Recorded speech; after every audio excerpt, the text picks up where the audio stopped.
আসসালামু আলাইকুম ওয়া রাহমাতুল্লাহ। কাজী ধর্মের প্রতি আকর্ষণ একটা ভিন্ন জিনিস।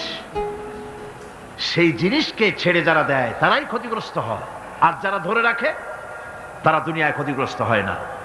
আল্লাহ পাক এখানে রাসূল করিম সাল্লাল্লাহু আলাইহি ওয়াসাল্লামের একটি হাদিস প্রণিধানযোগ্য কোরআনের ব্যাপারে। হুজুর বলেছেন, আল কোরআনু হুজ্জাতুন লাকা ওয়া আলাইকা। এই কোরআন হয় তোমার পক্ষের সাক্ষী, না হয় এই কোরআন তোমার বিপক্ষের সাক্ষী। কিয়ামতে এই কোরআন হয় তোমার পক্ষে কাজ করবে, নতুবা এই কোরআন তোমার বিপক্ষে কাজ করবে। দুই অবস্থা থেকে খালি হবে না। হয় কোরআন তোমার পক্ষে সাক্ষী দেবে, না হয় আমরা কি চাই? কিয়ামতে কি চাই? বলেন কি চাই? কোরআনের পক্ষে যদি আমরা সাক্ষী চাই, তাহলে এই কোরআনের পক্ষে আমাদেরকে কাজ করতে হবে। এছাড়া আমাদের নাজাতের কোনো পথ নাই। আমাদের মুক্তির পথ হচ্ছে কোরআন কেন্দ্রিক, রাসূলুল্লাহর হাদিস কেন্দ্রিক। এর বাইরে আমাদের সমস্ত পুঁজি নষ্ট হয়ে যাবে। আমাদেরকে পৃথিবীতে টিকে থাকতে হলে কোরআনের উপরে ভিত্তি করে আমাদেরকে বাঁচতে হবে, টিকতে হবে। কোরআনে কারিমে আল্লাহ রাব্বুল আলামিন অন্যত্র বলেছেন, কুল ইন্নাল খাসিরিনাল্লাযীনা খাসিরু আনফুসাহুম ওয়া আহলিহিম ইয়াওমাল কিয়ামাহ আলা যালিকা হুয়াল খুসরানুল মুবিন। বলো, প্রকৃত দেউলিয়া তারাই যারা কিয়ামতের দিন নিজেকে, নিজের পরিবার পরিবর্গকে এই ক্ষতির দিকে যারা ঠেলে দেবে। ভালো করে শুনে নাও, এটি হচ্ছে সুস্পষ্ট ক্ষতি, সুস্পষ্ট দেউলিয়াপনা। এই ক্ষতি থেকে বাঁচার জন্য আল্লাহ রাব্বুল আলামিন কোরআনে কারীমের মধ্যে বলেছেন, ওয়াল আসরি ইন্নাল ইনসানা লাফি খুসর। পড়েন সবাই, ওয়াল আসরি ইন্নাল ইনসানা লাফি খুসর। মানুষের, সমগ্র মানুষের জীবন ক্ষতিগ্রস্ত, ব্যর্থ। কে বলতেছেন? গা শিউরে ওঠার কথা না? গা শিউরে ওঠে। আল্লাহ বলতেছেন ক্ষতিগ্রস্ত, ব্যর্থ। আপনি যতই মনে করেন আপনার মিল আছে, কল আছে, কারখানা আছে, মন্ত্রী, টাকা পয়সা আছে, প্রেসিডেন্ট হয়েছেন, প্রধানমন্ত্রী হয়েছেন, আপনার জীবন সফল হয়েছে, আল্লাহ বলেন না, জীবন ব্যর্থ, জীবন বিফল, জীবন ক্ষতিগ্রস্ত। তাম পৃথিবীর সমস্ত মানুষ ক্ষতিগ্রস্ত, ব্যর্থ। 4টা কাজ করলে সফল হবে। কয়টা কাজ? জোরে বলেন, কয়টা কাজ? ইল্লাল্লাযীনা আমানু ওয়া আমিলুস সালিহাতি ওয়া তাওয়াসাউ বিল হাক্কি ওয়া তাওয়াসাউ বিস সাবর। 4টা কাজ করলে জীবন হবে সফল। এই ব্যর্থতা থেকে, এই ক্ষতি থেকে যদি বাঁচতে চাই কিনা? কারা কারা চাই? দেখাই তো হাত। কারা কারা চাই? ক্ষতির হাত থেকে বাঁচতে চাই কারা? আলহামদুলিল্লাহ, হাত নামা।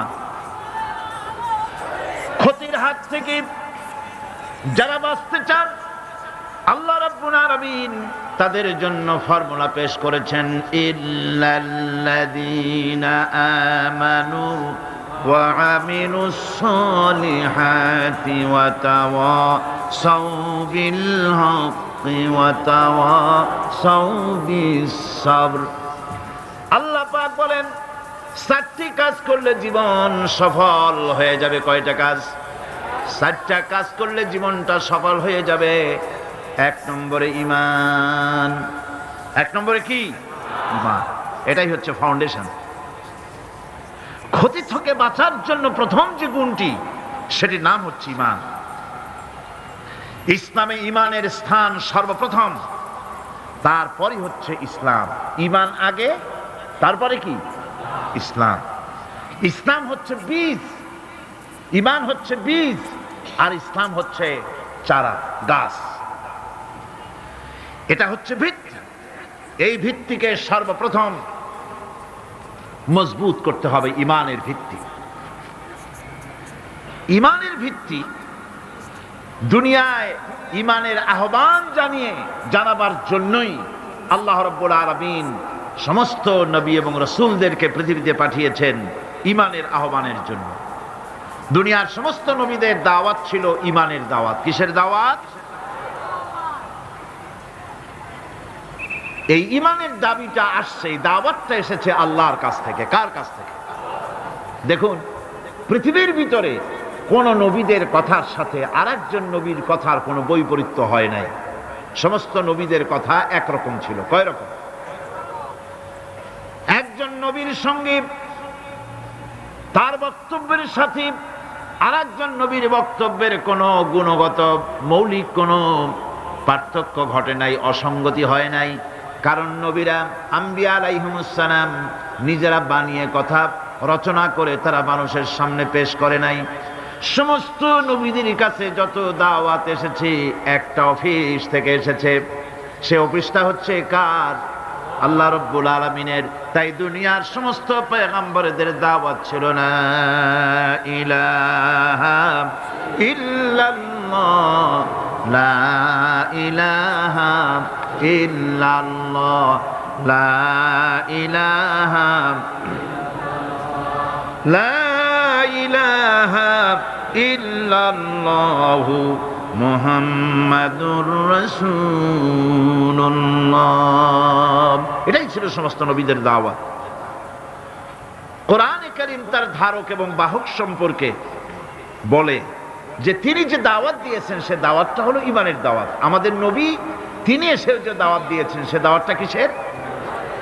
কোরআনে কারীম বলছি, ربنا إننا سمعنا مناديا ينادي للإيمان।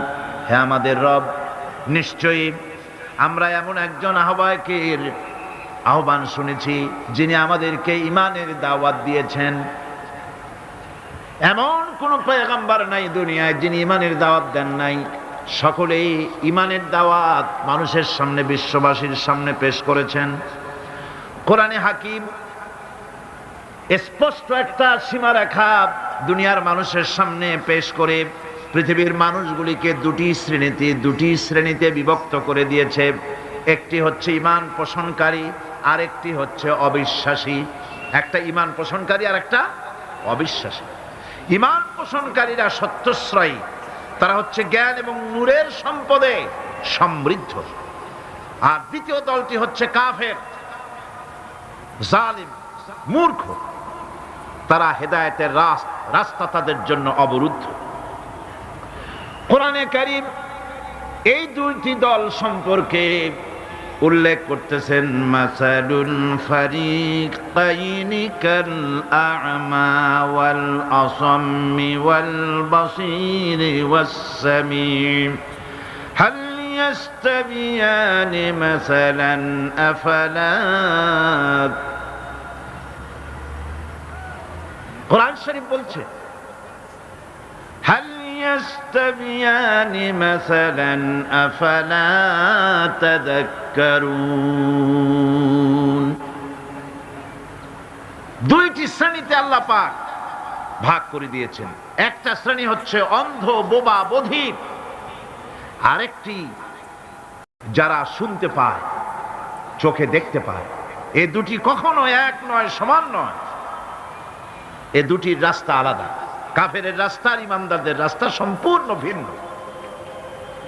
আল্লাহ রাব্বুল আলামিন ঈমান এবং কুফরের পার্থক্য বলে দেওয়ার জন্য গোটা মানব জাতির মধ্যে স্পষ্ট করে বলেছেন, লা ইকরাহা ফিদ-দীন ক্বাদ তাবায়্যানার রুশদু মিনাল গায়ব। দ্বীনের ব্যাপারে জোর জবরদস্তি নেই। এখানে হেদায়েতের পথ এবং গোমরাহি, হেদায়েতকে গোমরাহির পথ থেকে সম্পূর্ণ আলাদা করে দেওয়া হয়েছে। লা ইকরাহা ফিদ-দীন, দ্বীনের ব্যাপারে কোনো জোর জবরদস্তি নাই। যারা ধর্মনিরপেক্ষবাদী তারা এই আয়াতটাকে নিজেদের মতবাদকে প্রতিষ্ঠার লক্ষ্যে অনেক সময় কাজে লাগায়। দুটি আয়াতকে তারা বেশি ব্যবহার করে। একটা হচ্ছে লাকুম দীনুকুম ওয়ালিয়া দীন, আর একটা হচ্ছে লা ইকরাহা ফিদ-দীন। এই দুইটি আয়াতকে ধর্মনিরপেক্ষবাদীরা ব্যবহার করে। এই দুটির কোনটি তাদের আদর্শকে বোঝাবার লক্ষ্যে ব্যবহারের কোনো সুযোগ নাই। লা ইকরাহা ফিদ-দীন, ধর্মের ব্যাপারে কোনো বাড়াবাড়ি নাই, জোর জবরদস্তি নাই। এ কথা বলা হয়েছে এই কারণে যে কোন বিধর্মীকে, অমুসলিমকে ভয় দেখিয়ে, লোভ দেখিয়ে অথবা কোন ক্রমে কোন প্রকার চাপ সৃষ্টি করে তাকে মুসলমান বানানো যাবে না। এমনকি সূরা তওবার মধ্যে এসেছে, যুদ্ধ চলাকালীন সময়, জিহাদ চলাকালীন সময় কোন অমুসলিম যদি ইসলাম জানার জন্য তোমাদের তাঁবুতে আসে, তাহলে তুমি তাকে ইসলাম বুঝাও।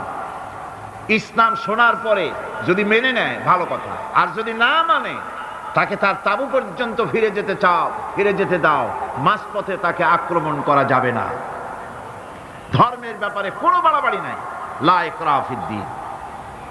এর দ্বারা ধর্ম নিরপেক্ষতার কোনো কথা বোঝানো হয়নি। আর লাকুম দীনুকুম ওয়ালিয়া দীন, এটা ছিল কাফেরদের সেই বক্তব্যের প্রেক্ষিতে যেখানে কাফেররা বলেছিল মুহাম্মদ সাল্লাল্লাহু আলাইহি ওয়াসাল্লাম, আসুন আমরা এক কাজ করি,